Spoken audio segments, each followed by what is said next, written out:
What's up, everybody, and welcome back here to Wake Up Call with Dan Tortora inside of the Cafe Kubal Studios. This should be your new favorite segment. I don't care where you're listening, what you're doing, what you're watching. This is your new guilty pleasure. Two mics, no filter, with Andrea Smith and myself, Dan Tortora, aka DT. Miss Andrea, how are you? I am good, Dan. How are you? I'm doing very well. So Good. we had some wonderful people around the world write in some topics, and we're going to save one for Valentine's week. So be ready for that. But this week, we took a topic that was sent over to us about Tom Brady's retirement and everything kind of going on. And what we're essentially going to utilize this for is a gateway for us to talk about having it all, relationships, and finding a way to live your dreams and at the same time have your romance. And the whole Tom Brady thing was kind of put on display because of who he is Yeah. and who Giselle is. So I'd love to get your initial thoughts on it, and we'll let it unravel as it may, because we both have stories to tell. Right. So I think we texted about this. I think that you're going to be surprised at where I stand on this because I think that it's probably common for a woman to take the woman's side in this type of thing.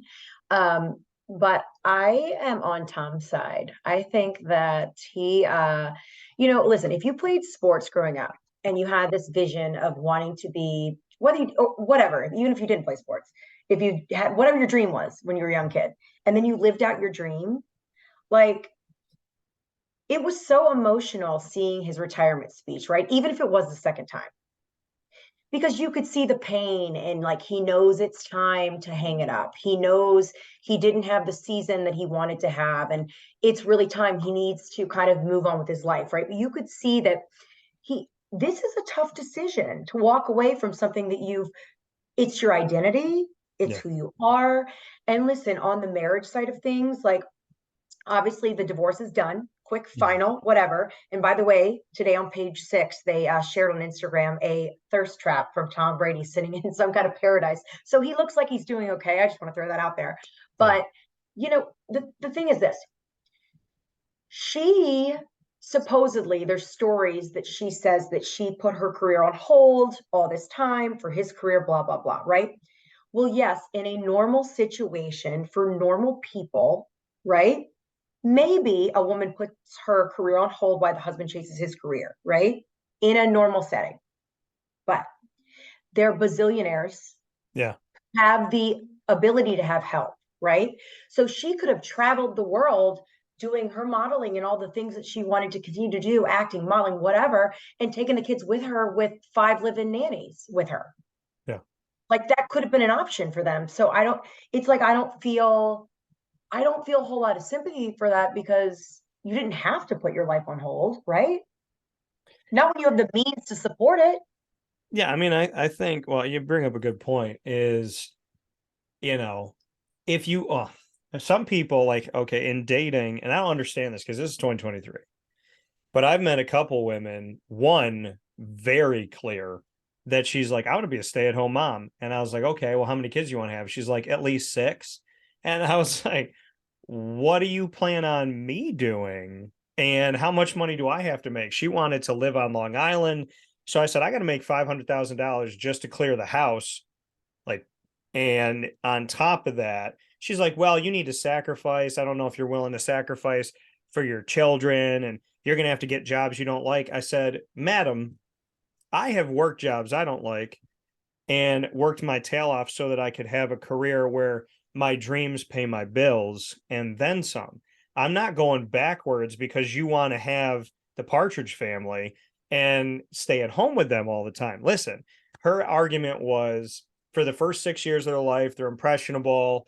And I think people are impressionable all the time, which said they're impressionable and I want to be able to raise them. I don't want some daycare to raise them. Listen, I get that. I understand that. I can respect that.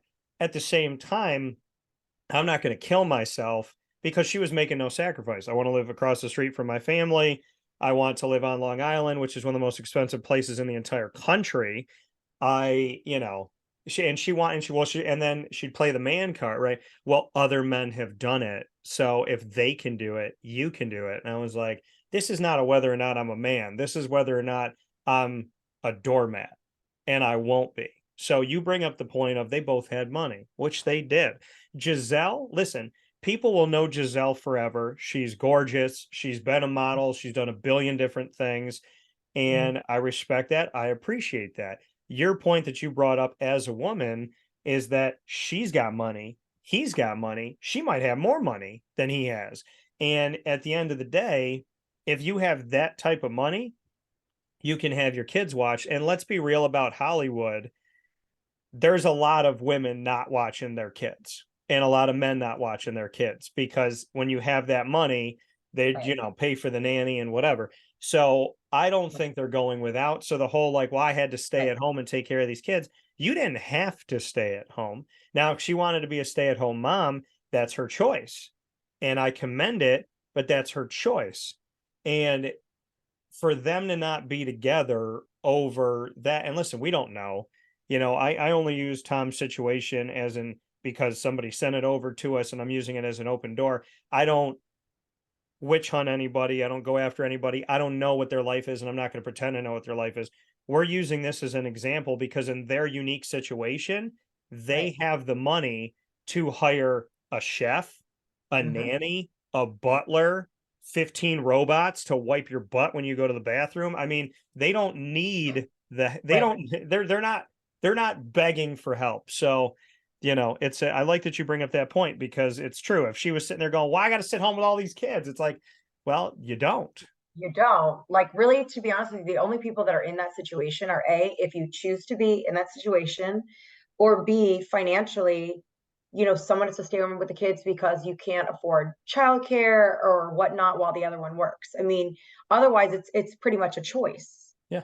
Right. I mean, like my children go to daycare. I went to daycare my whole life. My parents were both working parents. I went to daycare my whole life. And not for nothing, but I think that my opinion is it helps with socialization.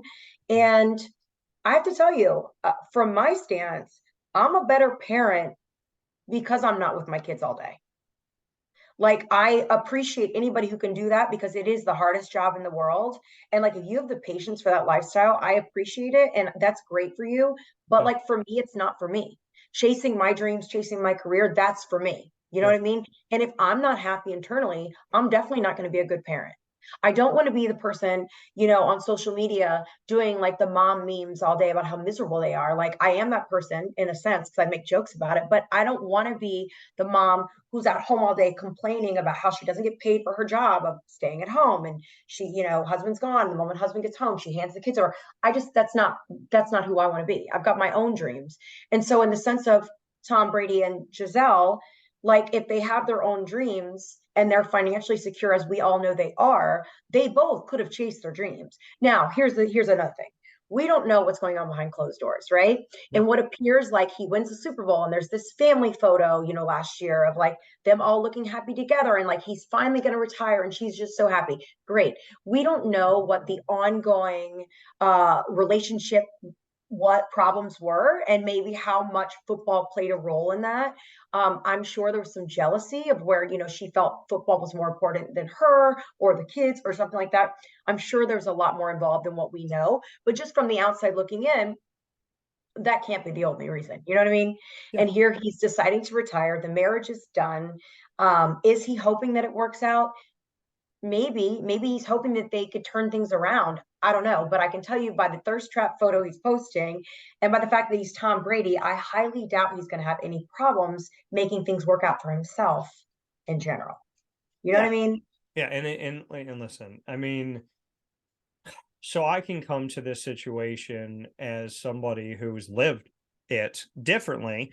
I didn't have the money that Tom and Giselle have, but I went through a marriage and went through a divorce, and our last grandiose conversation was on a Friday. I'll never forget it. And I'll never forget it because I'll never forget the things that my ex-wife said. She sat me down as if I was a child and she was my parent, which was hilarious because I felt like I was raising her most of the time. And she sat across from me. I was sitting on the couch. She pulled up a chair. She said, all right, you want to talk? Let's talk. And she proceeded to tell me you're done doing certain things. She said, you had a good run in Jacksonville. You have a good time covering the team, right? You got a bunch of years in. I don't think you need to go there anymore. I think you've had enough, and I think that's enough. And I was like, whose name is on the door? Because I saw Dan Tortora Broadcast Media, and I know that man had 27 cents in his pocket and $103 in his bank account. And I know that he was living at his grandmother's, taking care of her while he built his company with God and God alone. So I don't know what our conversation is. And she's like, yeah, you're not going to Jacksonville anymore. I don't think you need to. You don't need to be away from everything. If we're going to have, we either have kids or you go to Jacksonville. And I said, that's not fair. Then she proceeded to tell me, this was beforehand. She said, you know what? You're the type of dad, and this proved to me she knew nothing about me. She said, you're the type of father that's going to forget to pick your kids up and leave them in the rain at school. And I said, everyone that knows me from when I was 0 to 37, which obviously we broke up years ago, but anyone who's known me for 3 decades knows that I am the opposite of that father. I'm the father that wants to be there at 2:59 for 3 o'clock because I want to know how their day went. I want to hang out with my kids. I'm the type of guy that would turn down the Super Bowl to be with my kids at their little league, whatever. So I would probably try to do both. And So would I. I was gonna say, I don't know that I would turn it down. yeah, I would just I'd try probably to, try to do both. yeah, So my thing is, and I said that to her. So she said that, and then she said, you know what? I like what your friend does with money. I like that, he basically talks to his wife, and every time he makes money, he puts it in a bank account, and then he asks her permission to spend his money. And mhm, I said, all right, you brought the Jacksonville thing to the table, which you're out of your mind. And number two, now you're telling me you're gonna tell me where I could spend my money, where you make 1,400 and the 1,400 is gone the next day and nobody can tell me where it went. So I'm not asking your permission to spend my money because it's my money, and right. I pay my bills because I'm not dumb enough to spend more money than my bills cost. Right. So yeah, so it was funny Did coming you from have joint bank accounts? Did you and your wife have no, joint bank accounts? No, no, and I know what you're we gonna don't tell. either. Well, and the thing is, so I never got a joint bank account with her because I didn't trust her with money. So Mm, my whole thing was, I'm so, going to go to buy a plane ticket, and she's going to have bought 19 pairs of shoes, and I'm not going to have any money. So, yeah, because she was like that, money would disappear. And anytime I would ask her about it, she'd get super defensive. She'd call me my father because my dad would ask my mom about money, and she'd make it a big old thing. And I'm like, no, I just want to know where your money went in the last 8 days. So long story short, you can't go where you want to go. You can't have the career you want to have. And you're going to ask me to spend your money because I'm going to decide where you get to spend it because I think you're foolish, which was wildly hypocritical for a woman who had no career, had no drive, committed to nothing, and never had money. And her parent or her mom was rich and her grandfather was rich, and they would just send her free money. Her grandfather would be like, hey, it's a Tuesday, here's $500. Hey, it's Christmas, here's $1,000. Her mom would send her $200 and say, I hope you're doing okay. I love you. And so, I mean, my parents do a lot of great things for me. My mom will tell you that since I was 14 years old to 37, I probably asked her for $20 twice in the last 23 years. So, I didn't know her life, but I was like, how are you not holding on to money when you're working and your grandfather and your mom are just sending you free cash? right, But I go back to the Tom Brady Giselle thing because we didn't have money like that, but I don't know what they lived.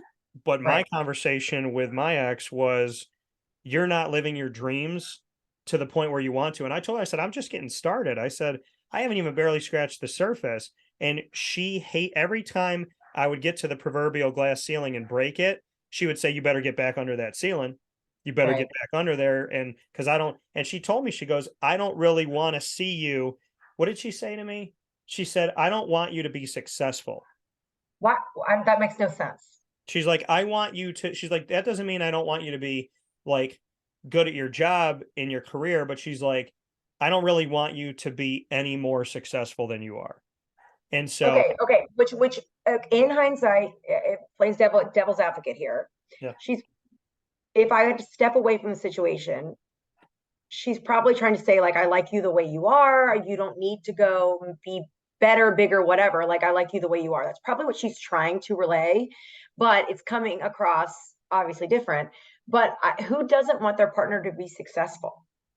Well, that's the thing is like I've heard that from other people is they'll say to me, "Well, okay, you're doing all this stuff now, right? You travel now, you got a bunch of shows, you get to do all these things. Like, when are you done?" And Well, you're never done in your line of work. This is what you do. my thing is, if I was done when we broke up years ago, there's no two mics, no filter. Right, There's no superpowered pop. There's no do Diz with Dan. There's no comic book trails. There's no going to right. New York Comic Con and doing my show. There's no continuation at Jacksonville. There's no covering, the American Athletic and so on and so forth in the ACC. So to me, it was like every time I left the house, it was a how dare you. And Right. I would sit with her and she's like, "Well, what about my career?" And I was like, "Well, you don't have one." And I've constantly tried to help her create one. I said, "What do you like to do? What are your interests? If you don't know the exact job, let's write down what you like and what you don't like, and then let's tailor it towards something." And she would say, "Don't act like my mom. Leave me alone. I just want to drink wine." And How then old was she like how old was she when you guys were having this conversation? early 20s, I mean, and y'all were married in your early 20s? I I mean, that was she's kind of young still at that point. I So was I can understand 20. the immaturity, I guess. Yeah, but okay, here's the thing. Like Okay. I knew what I wanted to do when I was a junior in high school, and I know that that's weird, but to some people that's weird. To me, I just knew what I wanted to do. But if you're going to get married and you're going to talk about having a family and you're going to have a house, she wanted all of the stuff with none of the work. She wanted the end result with no journey. There was no road. She just wanted the helicopter to pick her up and leave her at the end of the road, but she wanted me to pave the road for her. And I thought as a partnership, you pave it together. And she was kind of like, she wanted my money, but she didn't want me to work for it. She just wanted Right. the money to show up. And one of the last things she said to me was, "Why don't I quit my job?" Which she bounced to a different job every couple of years. She said, "Why don't I quit my job so I can be a stay at home mom, drink wine, and pet the dog? And you can get a sponsor with your company that pays you enough money per month that you can give me as my allowance, and you don't get any of that money. So you do all the work, you get the sponsor, and then you give me all that money. And then if you lose that sponsor, you have to go get me another one. So you do 100% of the work, and I'll pet the dog and drink wine." That was her compromise at the end of our relationship. And that was a very easy ending for me. Yeah. Yeah. I mean, I think anytime, I mean, on subject like relationship or your passions and your dreams, whatever. I mean, I think that there are a lot of people out there that sacrifice, right? They sacrifice for their kids. They sacrifice. They don't take job promotions because they can't move. You know, my father had a promotion and it was right around the time I just made high school cheerleading. And my mom was like, "We can't do it. We can't do it. We can't do it." You know, it was such a big deal to me. So I get it. There are people and times that you have to make decisions and sacrifices or whatnot. But I think you and I kind of are on the same page with this. Like it, teaching, for example. I don't get paid a lot to teach. I would do it for free. I love to teach fitness classes. It's what I love to do. In fact, when people ask me, which they do quite frequently, "Well, what do you like to do? What's fun for you?" And I'm like, I honestly struggle to find out anything that's fun, except for I like to teach. But even then, it's a job. You know what I mean? So even if I'm having an off day, I have to do it. However, I will tell you this. I don't care if we had to move for a job or whatever. I will always teach. As long as my health allows me to teach, I will always teach.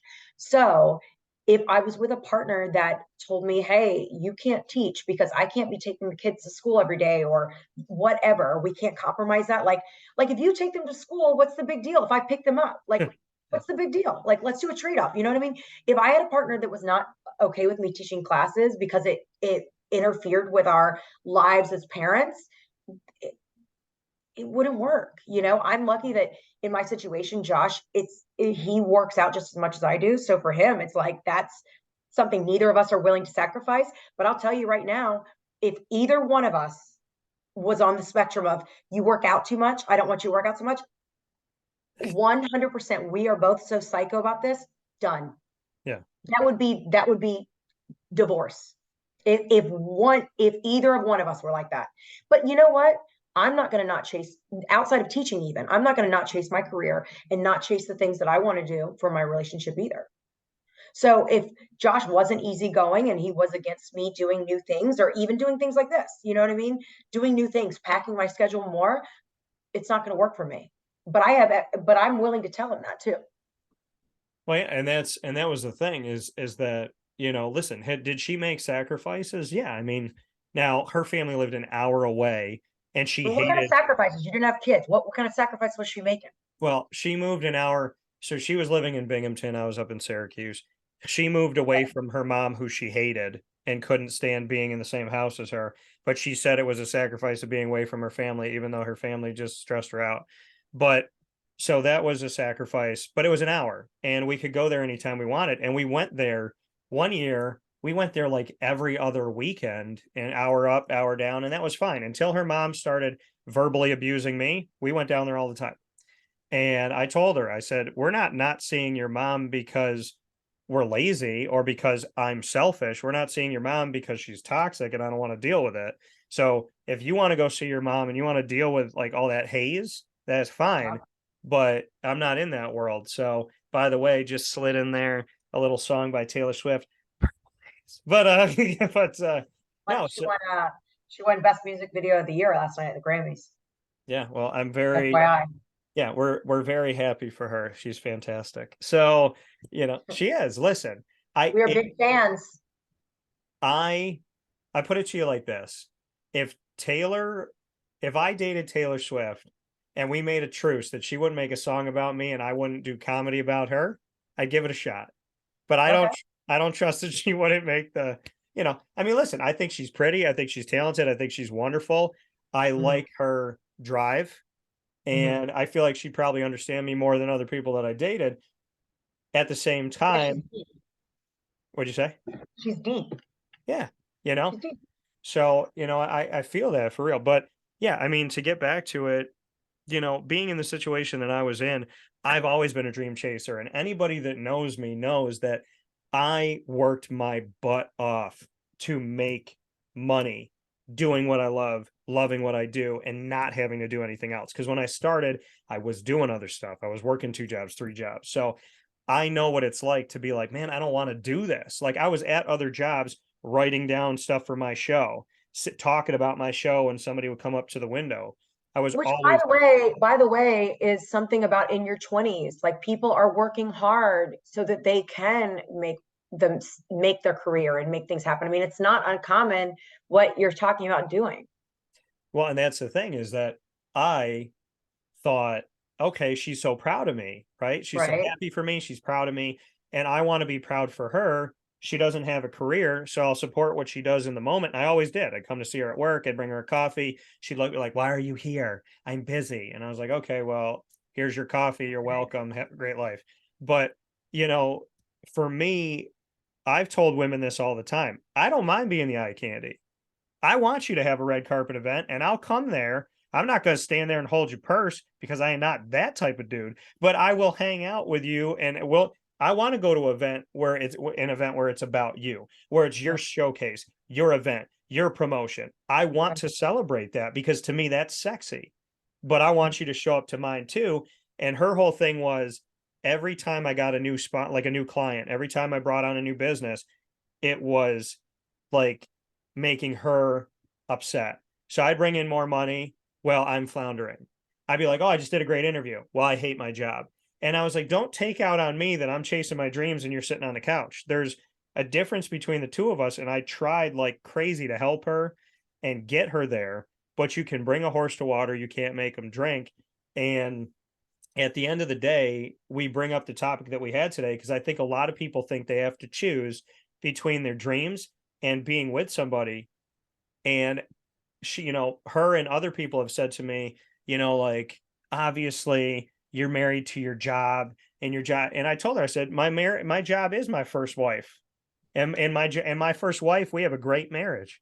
She has not let me down and she won't because that's from God. That's hard work. That's God and me. So that's a good relationship. It was built on truth and trust. Now, in a relationship with a woman, if anybody that knows me knows I've always wanted that. More than anything in my life, I wanted to have a wonderful marriage and children. That's above everything under God, above everything. 37 years old right now. I will not give up, even beforehand, in order to get a wife and children. I'm not going to murder the life that I've built in order to start a new life. If they can't coincide and work together, then I can tell you right now to the camera, I don't want a wife and kids if I have to lose everything that makes me who I am. I 100% agree with that. I mean, again, going back to what I said earlier on in the beginning, is that you will be a better father, better husband if you are fulfilled in your own life. You know what I mean? You are who somebody's not supposed to complete you or not supposed to change you. Like you are should be a complete person the way you are. And supported, you know what I mean? To Giselle and Tom's point, she knew what she was getting into when she married him, as he knew what he was getting into when he married her. Now, playing devil's advocate here, we don't know. Maybe he had a big thing about not letting people raise their kids nanny wise. You know what I mean? Like maybe he had this big thing that was like, no, we're not going to do that. You have to be the one with the kids. We don't know the ins and outs. Maybe But he if was you just jealous. want to play it that pretend that that's not a possibility, Yeah. then you're right. He should not have to stop being who he is, stop chasing his own dreams, his own career value just to be a better spouse. I mean, I think there's a lot of people out there that have figured it out. I think there's a lot of people who are passionate and have married or dated seriously, like to the point of marriage, where they're both passionate and they're extremely happy that way. You know, I have a friend who she, first of all, very successful guy, but we didn't know why she was getting married in the first place. He was completely different than her. And I felt like she was a shell of herself when they were together, but neither here nor there, they got married. Well, of course, they get divorced. She meets somebody else who's artistic like her and passionate and all these things. And now they're like jet setters, and they've decided they're not going to have children because at this stage in their life, we're all in our, early 40s, and they like to be able to pick up and go. And you know what? That's okay if that's their decision. But the bottom line is that they're so happy together because they both have their things. You know what I mean? Like, Yeah. and like you said, he's there to support her. She runs these massive art shows now and does these big things globally. And he has his own business and he does these big things globally with his own jewelry and design and things like that. So it's like, it's out there, but people, I feel like, settle when you get that first sign of like somebody's not supporting you and what you want to do. I mean, it's probably a legit red flag, right? I mean, it's probably something you're going to overlook and years later still not feel supported. Yeah, and I think like in my marriage when we were dating, she was supportive. And then we Oh, got married, and the crazy thing about it is when I got divorced, I had I obviously took my ring off, and I was talking to some people at one of the places that we do shows at, and they came out to a bunch of stuff. They had seen me for probably at least 6 months. And I said, "Yeah, I'm getting divorced." And the one woman, she goes, "You're married?" And I went, "Yeah, I wear my ring all the time. I don't hide it." And she goes, "Yeah, but we've never met her. She doesn't come to any of your things." And then I thought about it and I was like, wow, if you just took like the one place, the one high school I worked with, she didn't meet any of those coaches and I knew them for years, and she never saw them. And so I mean that lack of support really, I mean, when you come home, and the thing was, but every night that you got home, 99.9% of the time, I won't say every night, 99.9% of the time that I got home, there was no woman waiting at the door, like ready to greet you with a kiss and a hug. There was no like, "Hey babe, how was your day?" It was like, "I'm going to bed at 10 o'clock. If you get home at 10:01, you can take care of yourself." And it was like, it was this feel bad, right? Feel bad that you're going to a game, feel bad that you had an event, feel bad that I ate alone, feel bad that I had nothing to do. And after a while, you just start to realize like Okay. I mean, I remember I landed in Jacksonville and I was excited. I called her up. She was always the first call I made. And I was like, hey babe, how you doing? Just landed, and she's like, I'm on the phone with my dad and I'm probably gonna take a nap. I don't even want to be on the phone right now. And I was like, all right, cool. And I hung up and I remember, I think I said it to my mom, or no, she felt it. I was driving around Jacksonville and I was like, I don't want to go home anymore. I want to go get my dog and I just want to leave. And, things that happened in our marriage made it really easy, decisions she made toward the end. But that feeling of like when someone's doing well and you make them feel bad about it to the point where like I don't want to tell you what's going on in my life. Yeah. I don't even want to have fun in front of you because you're going to get mad that like it wasn't your fun. And she got bitter, she got angry, she got mean, and I always tried to help her. I'm not a perfect husband. I know that. I mean, I worked a lot and sometimes I found it hard to balance because I was building my company at the time, like from the ground, but I always wanted her to feel safe, secure, appreciated. I just think there's a difference between I'm your partner and I'm your bank account, Mhm. right? And that's what she wanted, and I didn't want to be that. So, but you brought it up, people settling, and I want people to know that you can chase your dreams Yeah. and have that person. And you say, "Well, Dan, how's that true? You don't have that person." Because I haven't met her yet. You just haven't met her yet. Yeah. I haven't met that girl yet. And it was funny. My dad said this to me. He goes, I don't get it. And I said, what? And he said this to me months ago. He said, I don't get why you don't think you deserve that red carpet girl. He's like, I don't understand why you think you can't get her because you can. And I said to my dad, I go, it's not that I don't think I can get her. It's I don't know where she is, but I've always thought that like I'm gonna be out doing something and I want to bump into like that person who's out there doing an amazing job and killing it because anybody that knows me, I'm romantic. I want to dote on you. I want to be like, this is my wife. I'm so proud of her. She did this, this, and this. Like, she's a great mom. She's great at her career. Right. We're going to her art show tonight. Like, Right. that means the world to me. But if you don't have my back, then it's not that I don't wish the best for you, but I don't want to be in a relationship where I come home and I put my bag down and I'm so excited, but I got to call all my friends because you don't want to talk about it. Right.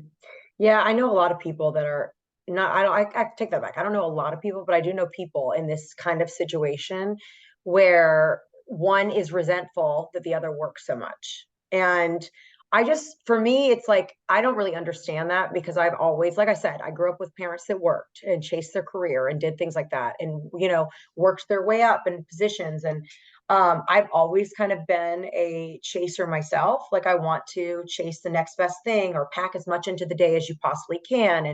And it's funny when you were saying about how she didn't wake up for you. My husband never, like he would listen. This guy, you don't mess with his sleep, okay? They are asleep, and I'm like, can you just text me to let me know what the situation is? Has the dogs been fed so when I get home, I know what to deal with? Mm.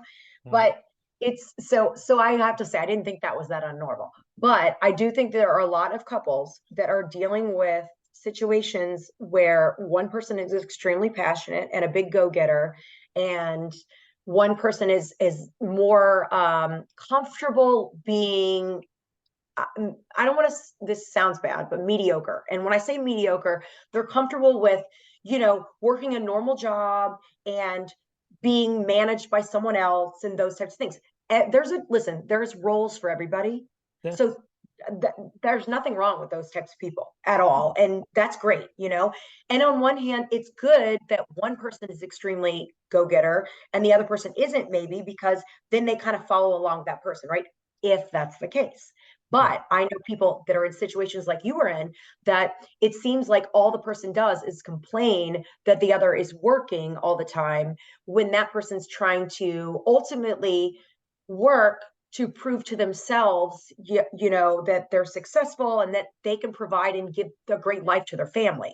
Now, there are people, especially people with children, who say, well, oh, your kids, they don't need the material things. They need the time. They need the time. That's true too. They do need the time. But as long as when you're there, you're extremely present it doesn't matter if it's every single day like that, or if it's 3 of the days of the week that you're just extremely present. Your kids are going to remember their experiences and what they feel from you more so than every single detail of every day. You know what I mean?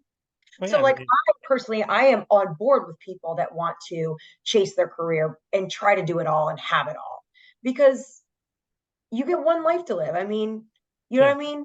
Unless we're all cats with nine, like you get one life to live. So you want to make the most of it. You don't want to get to the end of this road and be like, I wish I had chased this dream, or if I'd only not done this. And, if I'd only done this instead. It's like, I don't want to be that person.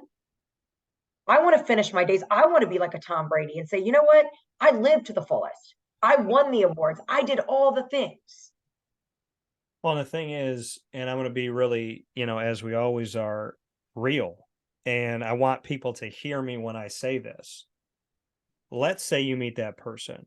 Oh, she's perfect. He's perfect. Oh my God, I can't live without him. Okay. You meet that person, they're great. They're wonderful. They could do no wrong.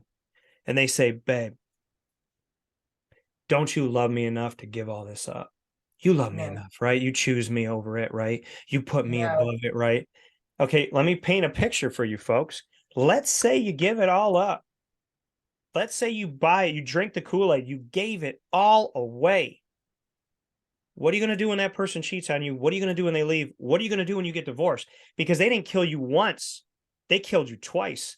And if somebody kills your spirit, your dreams, your aspirations, your drive, if you lose them, you lose everything. So I'm gonna be really, really honest with you. If you give it all up for somebody, you've given up yourself. But if you hold on to who you are, then no matter what happens with that person, you retain you. When my ex-wife left, I kept Dan. She didn't get him. I got him. And I love him. I love him more today than yesterday. So, Well, people may not agree with this, but I will say this. You should never love anyone more than you love yourself. well, and the reason is at the end of the day, who's going to take care of you better than you? Right? Well, and like you said, God forbid something happens, Yeah. and you put everything into all your eggs into that one basket. It's, you know, when you love yourself the most, you can control the situation in some senses. You know what I mean? Well, and You people always can't have the use things that still make you happy. and people can't use it above you, right? It's not Right, that it's right, not that I won't love my kids, and it's not. right. I mean, I've had women get mad at me because I told one woman, she goes, "You're never going to love me more than Jesus," and I said, "No, I'm not, because God made you." So, and then I had one woman Right. say, "Choose between me and God." I said, "Well, if I pick you, I pick God because God made you, and if I pick God, I pick God too." So, the reality of it all to me is God is first. That's what I love the most. Underneath that is me, because I love my friends. I love my family. Okay. And okay, my dog Lily, that's my girl. I love her on the same level as I love myself. I might love her a little bit more than me. I love her like that. Like we are like this. But here's my thing, no matter who comes in and out of my life, I know how relationships are fleeting. I had the last girl I dated. She goes, "I told you I love you." She's screaming at me, swearing at me, and I'm like, "Oh, this is love." She's like, "I told you I effing love you." And I said, "Well, that's ironic." And the B side of that is I looked at her, I go, "Do you know how many women told me they love me? Where are they?" You can say Yeah, it. You can say right, it all you want, but you right, got to show it. You got to do it. And in right. 37 years of my life, God has shown it and said it. I am doing a better job of showing myself I love myself and saying it.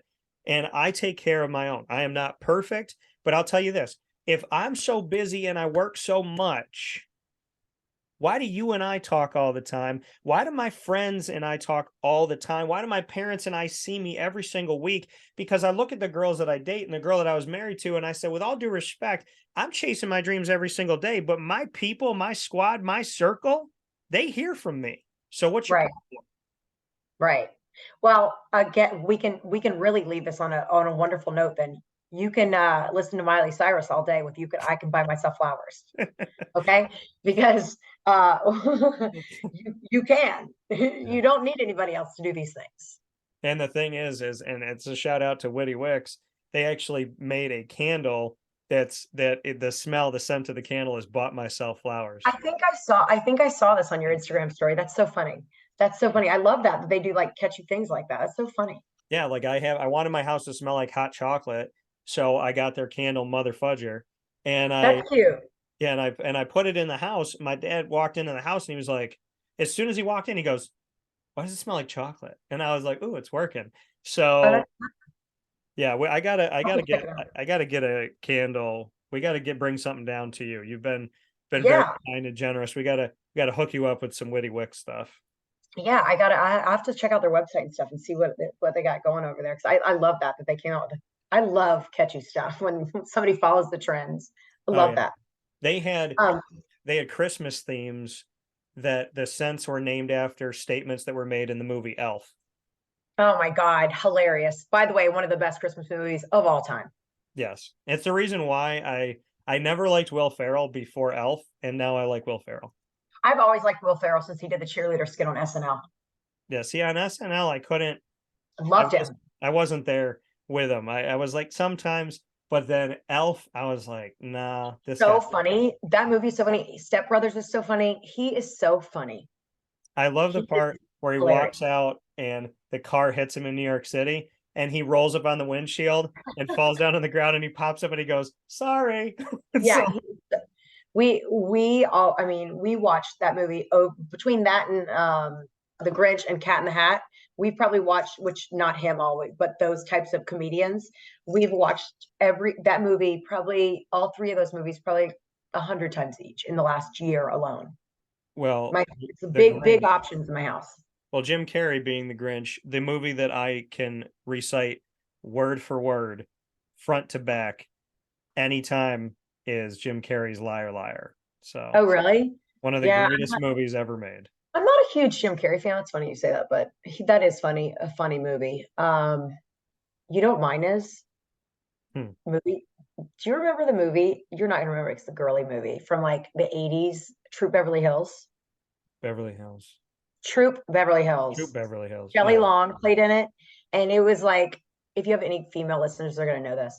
It was about a Girl Scout troop basically, and she was like this rich wife who decided to take over the Girl Scout troop, and she's like camping, like what, you know what I mean? So anyway, it's a great movie. I want to tell you, shout out to the '80s, Shelley Long Yeah, shout out to the 80s for everything. I mean, for for spoiling birthing me. for forming us, for just bringing us back for the I mean reason why the Guardians of the Galaxy Volume 2 vinyl is in my house because it's all 80s music.